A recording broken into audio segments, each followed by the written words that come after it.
Good, happy Thursday evening, February 6th, 2020. I'm Riley King, and welcome to the Riley King Newscast, right here on the Riley King Network. We have a lot of news to get to this Thursday evening, so let's begin. First up, after acquittal, Trump unlashes fury at impeachment. Let's take a look at that video from WHDH 7 News. Dan Housley has the full report.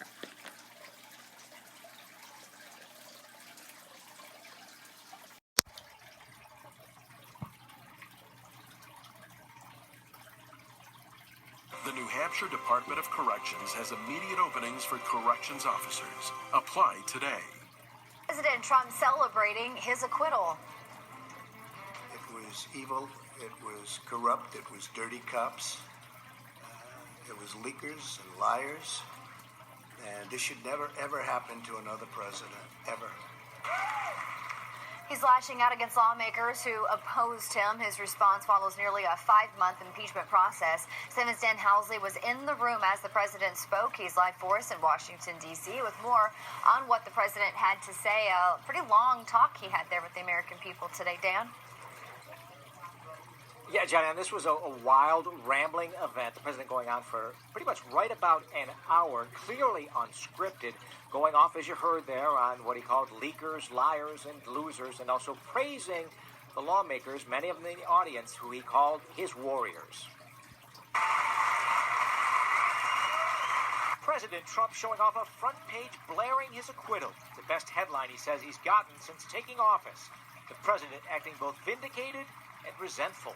It was all, it was evil, it was corrupt, it was dirty cops, it was leakers and liars, and this should never, ever happen to another president, ever. The president spoke for more than an hour. He said this was not a statement, not a press conference, it was a celebration. It's a celebration because we have something that just worked out. I mean, it worked out. We went through hell. You guys stand up. President Trump thanking his legal team and lawmakers who have supported him. If you don't have the right people, I'll tell you, Kevin McCarthy has done an incredible job. The celebration started earlier at the National Prayer Breakfast, where the president once again showed off the headlines. House Speaker Nancy Pelosi in the front row. The Speaker and Senator Mitt Romney, the only Republican to vote for conviction, clearly on the president's mind. I don't like people who use their faith as justification for doing what they know is wrong.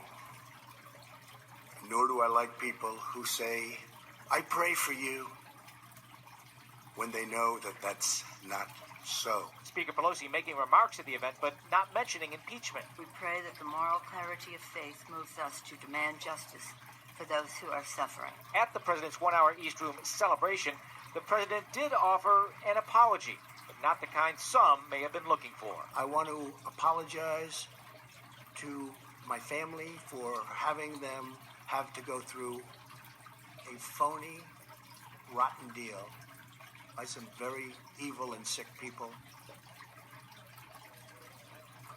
And as much as President Trump was clearly enjoying this day, he said he thinks he'll probably be back right in this place again. He says he expects Democratic Congressman Jerry Nadler to try to impeach him for crossing against the light. He says he'll beat him again. We're live at the White House. Dan Housley, 7 News. Okay, and there you go on that video and that report. Snow slows Thursday morning commute in New Hampshire. Hundreds of school closings and delays reported. Let's take a listen to that video from WMUR News 9, Ray Brewer.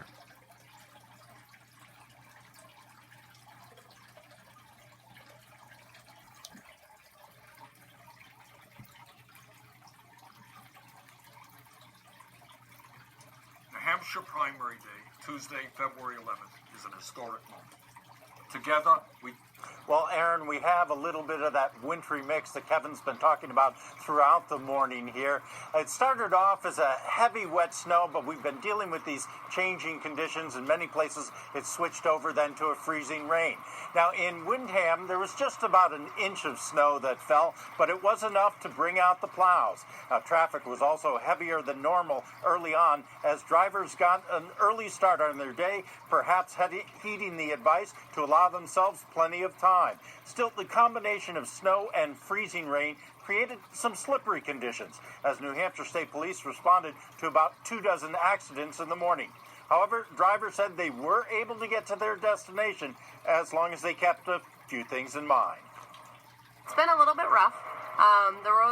The back roads aren't super clear, so I was sliding a little bit, and then I did slide a little bit on the highway. Well, we drive for a living anyway, so I consider ourselves professional drivers, very cautious, slow, stay away from, I'll leave enough distance in case something happens in the front, you can control your vehicle. I was planning on driving back early this morning from Plattsburgh, New York, to go to school. I'm a teacher, to go to school at noon, and then we had a snow day.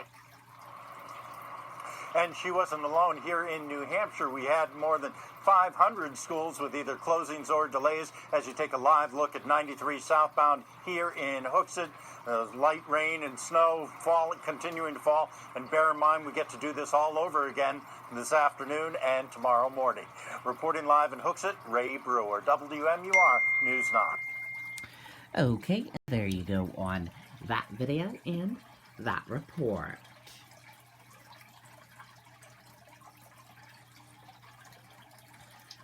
Patient being monitored for symptoms of coronavirus in New Hampshire, DHHS officials say. Test results are pending, officials say. Let's take a listen to that video from WMUR News 9.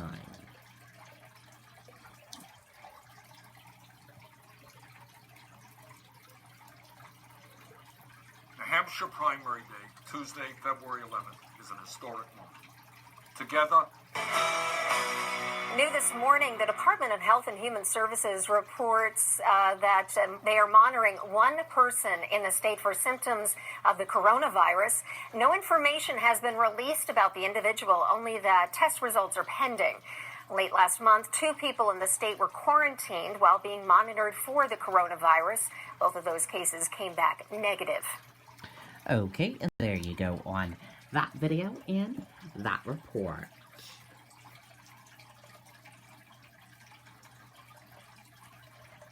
Bernie Sanders thanks Iowa voters for strong victory. Official results still not final.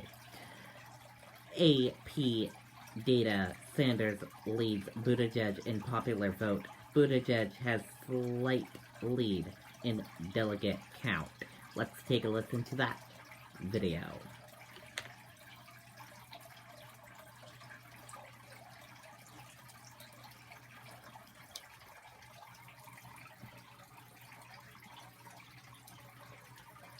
New Hampshire Primary Day, Tuesday, February 11th, is an historic moment. Together, we can defeat Donald Trump and create a government that works for all of us, not just the 1%. Okay, So what I want to do today, 3 days late, is to thank the people of Iowa for the very strong victory they gave us at the Iowa caucuses on Monday night. Even though the vote tabulations have been extremely slow, we are now at a point with some 97% of the precincts reporting where our campaign is winning the popular initial vote by some 6,000 votes. In other words, some 6,000 more Iowans came out on caucus night to support our candidacy than the candidacy of anyone else. And when 6,000 more people come out for you in an election than your nearest opponent, we here in northern New England call that a victory.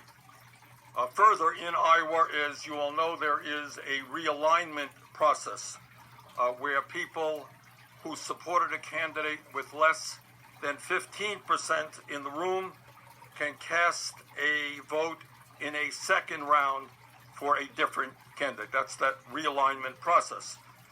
In that process, we are now ahead by over 2,500 votes. In a election with voter turnout of approximately 180,000 people, and with 8 strong candidates competing, a victory margin of some 6,000 votes is pretty decisive. Okay, and there you go on that video of Bernie Sanders.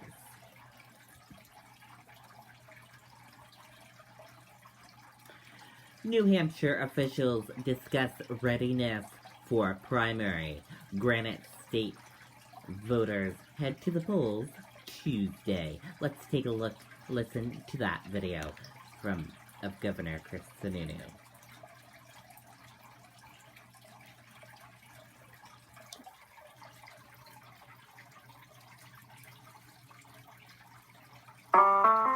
We started this campaign because the old style of politics is broken.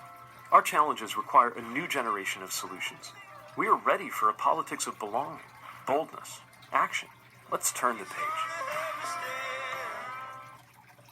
Well, good afternoon. It's great to see everybody. Thank you to everyone for coming this afternoon.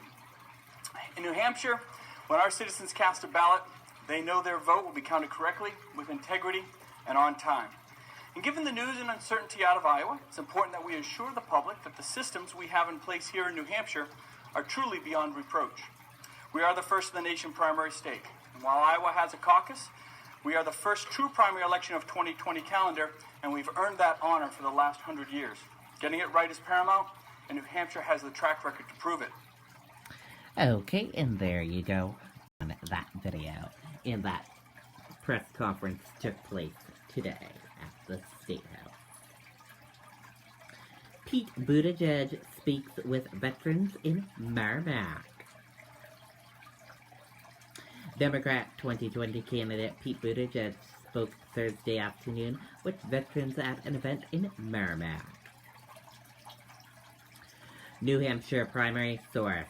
Gardner predicts more than 500,000 voter turnout for primary. Crews ready. Spin room. Media center ahead of Democratic presidential debate. Candidates have until 11:59 p.m. Thursday to qualify. Let's take a listen to this video from WR News 9, Sean McDonald.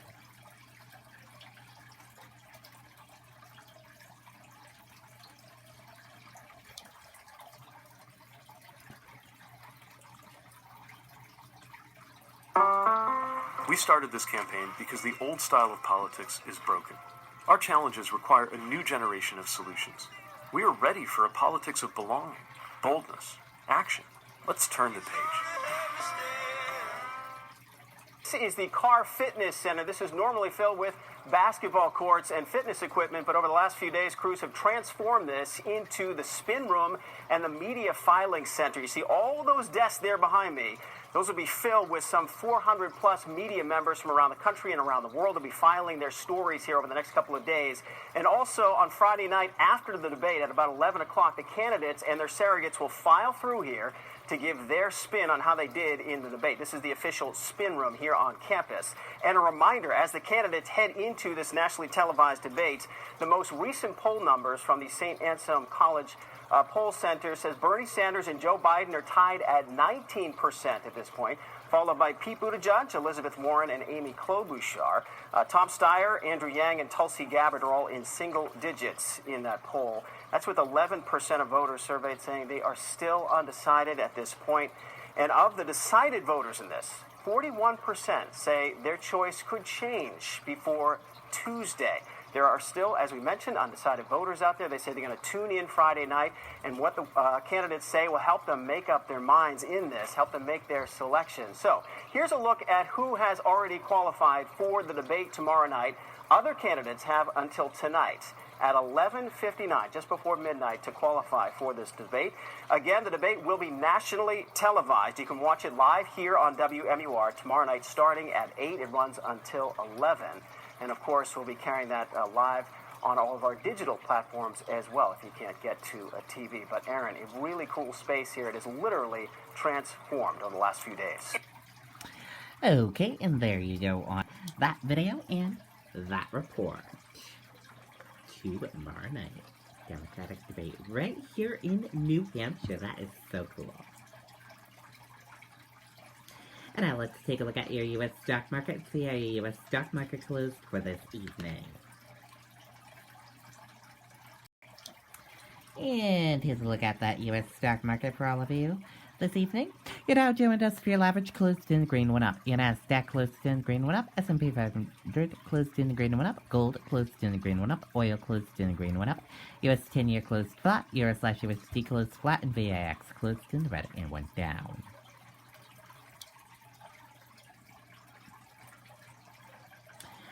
Dow rises more than 80 points to a record as Wall Street extends winning streak to 4 days.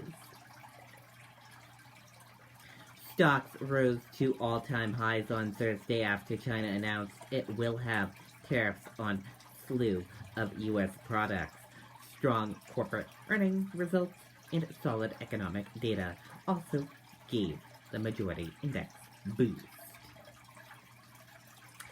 Trump displayed state of mind that had no contact with reality, Pelosi says. Pelosi held a news conference today. Let's take a look at that news conference.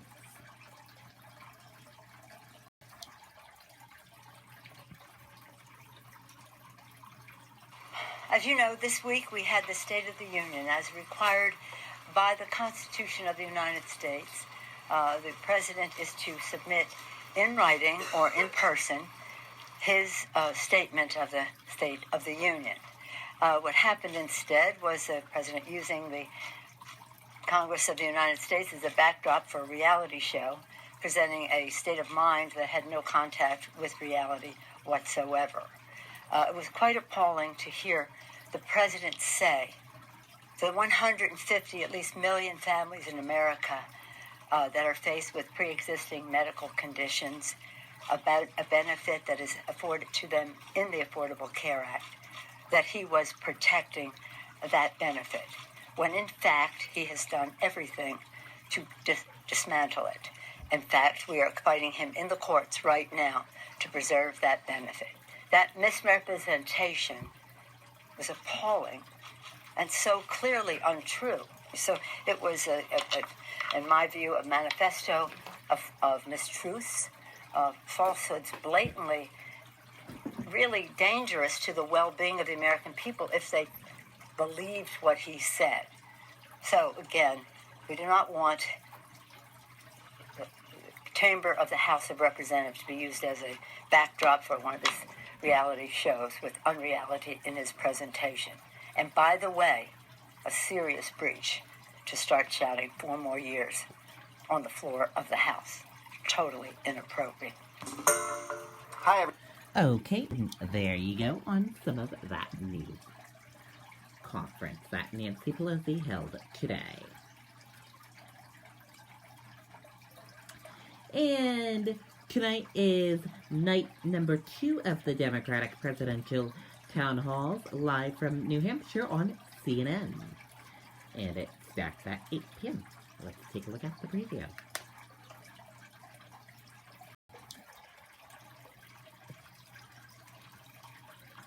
Tonight, night 2 of a special 2-night event.